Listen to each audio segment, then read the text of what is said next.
महाभागवत महापुराण पंचम स्कंद अतः पंचमोध्याय। ऋषभ जी का अपने पुत्रों को उपदेश देना और स्वयं अवधूत वृत्ति ग्रहण करना। अब हिंदी अनुवाद।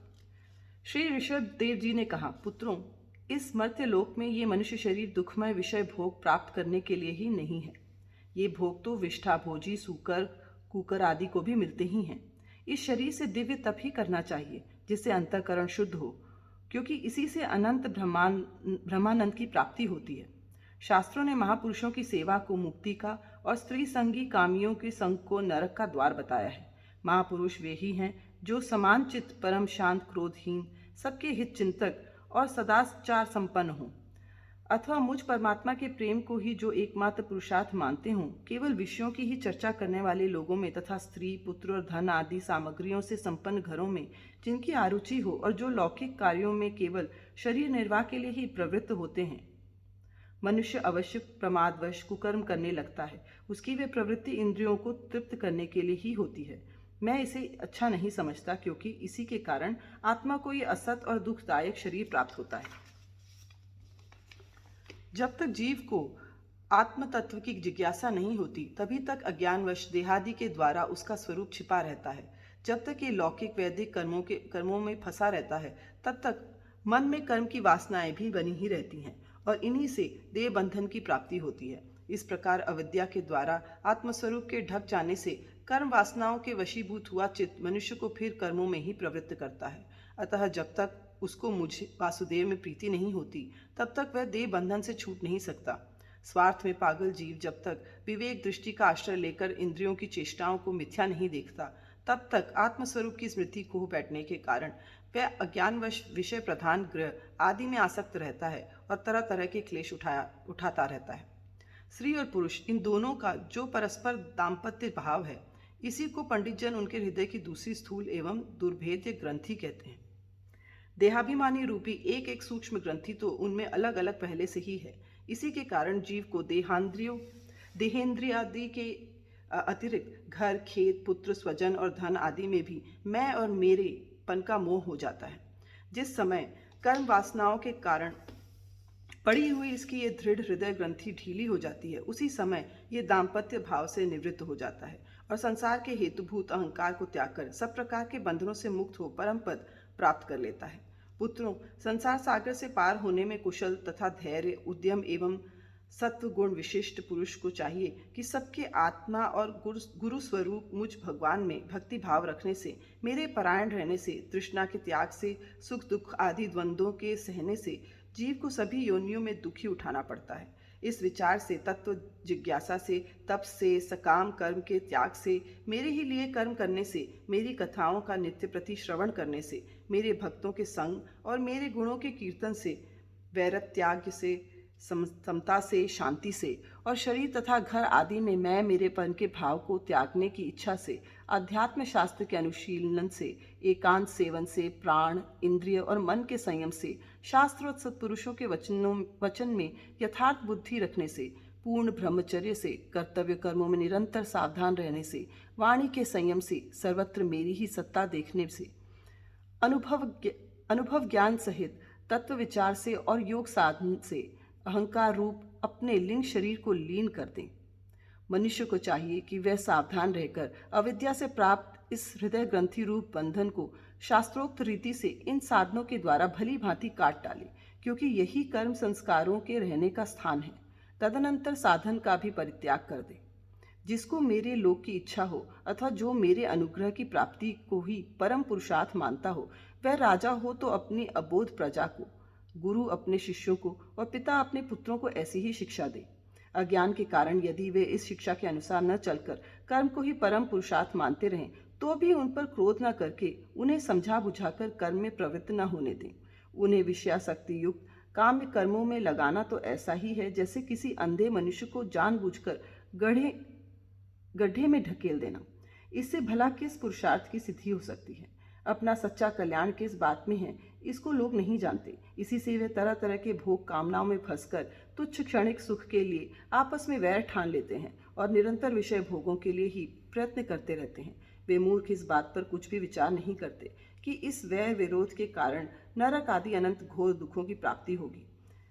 गड्ढे में गिरने के लिए उल्टे रास्ते से जाते हुए मनुष्य को जैसे आंख वाला पुरुष उधर नहीं जाने देता, वैसे ही अज्ञानी मनुष्य को अविद्या में फंसकर दुखों की ओर जाते देखकर कौन ऐसा दयालु और ज्ञानी पुरुष होगा जो जानबूझकर भी उसे उसी राह पर जाने दे या जाने के लिए प्रेरणा करे। जो अपने प्रिय संबंधी को भगवत भक्ति का उपदेश देकर मृत्यु की फांसी से नहीं छुड़ाता, वह गुरु गुरु नहीं, वह स्वजन स्वजन नहीं, पिता पिता नहीं और माता माता नहीं, इष्ट देव नहीं और पति पति नहीं। मेरे इस अवतार शरीर का रहस्य साधारण जनों के लिए बुद्धिगम्य है नहीं है। शुद्ध सत्व ही मेरा हृदय है और उसी में धर्म की स्थिति है। मैंने अधर्म को अपने से बहुत दूर पीछे की ओर ढकेल दिया है। इसी से सत्पुरुष मुझे ऋषभ कहते हैं।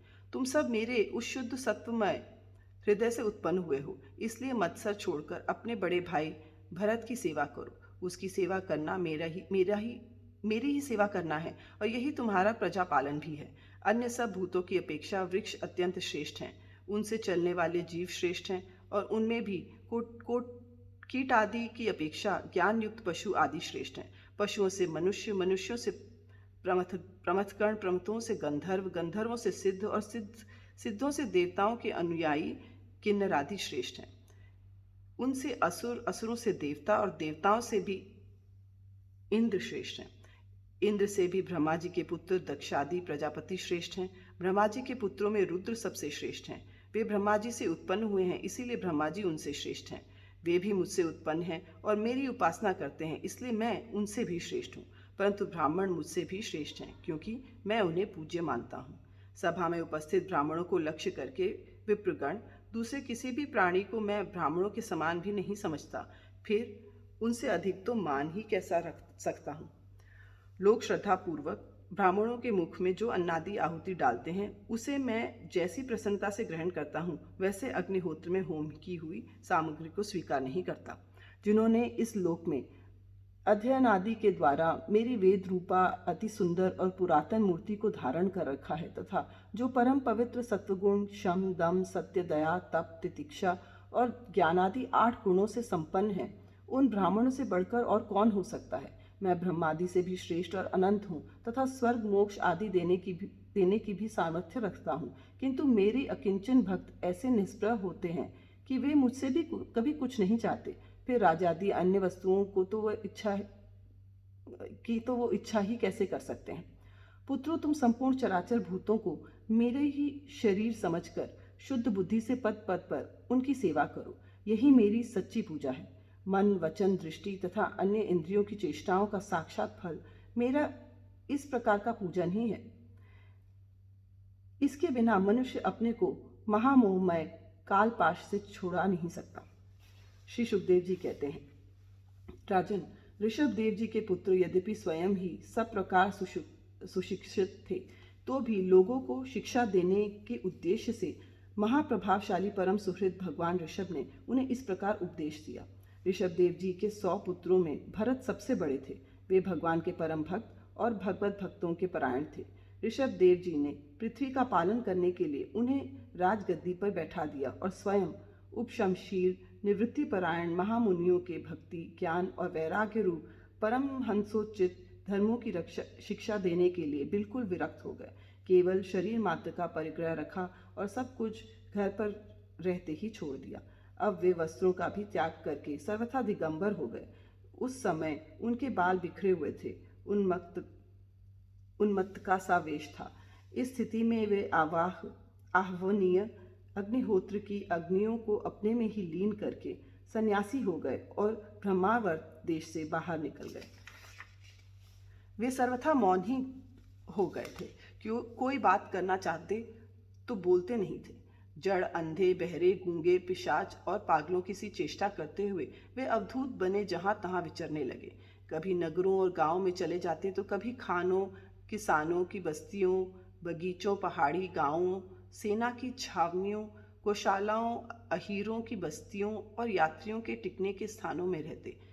कभी पहाड़ों, जंगलों और आश्रम आदि में विचरते। वे किसी भी रास्ते से निकलते तो जिस प्रकार वन में विचरने वाले हाथी को मक्खियां सताती हैं, उसी प्रकार मूर्ख और दुष्ट लोग उनके पीछे हो जाते और उन्हें तंग करते। कोई धमकी देते, कोई मारते, कोई पेशाब कर देते, कोई थूक देते, कोई ढेला मारते, कोई विष्ठा और धूल फेंकते, कोई अधो वायु छोड़ते और कोई खोटी खरी सुनाकर उनका तिरस्कार करते, किंतु वे इन सब बातों पर जरा भी ध्यान नहीं देते। इसका कारण ये था कि भ्रम से सत्य कहे जाने वाले इस मिथ्या शरीर में उनकी अहमता ममता तनिक भी नहीं थी। वे कार्य कारण रूप संपूर्ण प्रपंच के साक्षी होकर अपने परमात्मा स्वरूप में ही स्थित थे, इसलिए अखंड चित्तवृत्ति से अकेले ही पृथ्वी पर विचरते रहते थे। यद्यपि उनके हाथ पैर, छाती, लंबी लंबी बाहें, कंधे, गले और मुख आदि अंगों की बनावट बड़ी ही सुकुमार थी, उनका स्वभाव से ही सुंदर मुख स्वाभाविक मधुर मुस्कान से और भी मनोहर जान पड़ता था। नेत्र नवीन कमल दल के समान बड़े ही सुहावने, विशाल एवं कुछ लाली लिए हुए थे।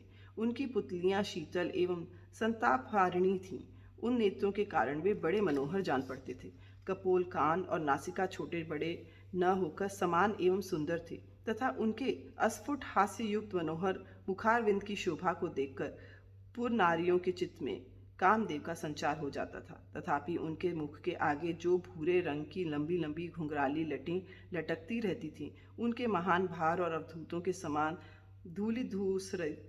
धूसरित देह के कारण वे ग्रहग्रस्त मनुष्य के समान जान पड़ते थे।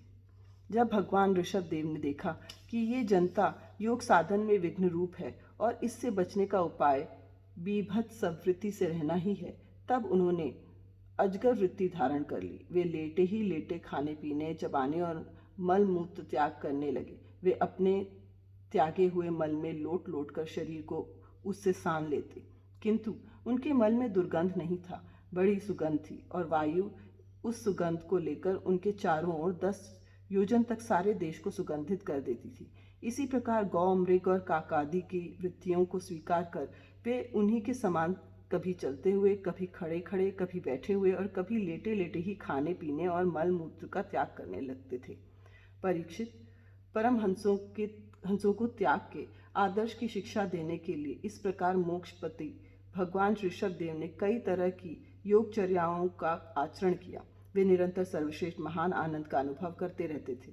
उनकी दृष्टि में निरुपाधिक रूप से संपूर्ण प्राणियों के आत्मा अपने आत्मस्वरूप भगवान वासुदेव से किसी प्रकार का भेद नहीं था, इसलिए उनके सभी पुरुषार्थ पूर्ण हो चुके थे। उनके पास आकाश गमन, मनोजवित्व, मन की गति के समान ही शरीर का भी इच्छा करते ही सर्वत्र पहुंच जाना, अंतर्धान, परकाय प्रवेश, दूसरे के शरीर में प्रवेश कर लेना, दूर की बातें सुन लेना और दूर के दृश्य देख लेना आदि सब प्रकार की सिद्धियां अपने आप ही सेवा करने को आई थी, परंतु उन्होंने उनका मन से आदर या ग्रहण नहीं किया। इति श्रीमद्भागवते महापुराणे पारमहंस्यां संहितायां पंचम स्कंधे ऋषभ देवानुचरिते पंचमोऽध्यायः।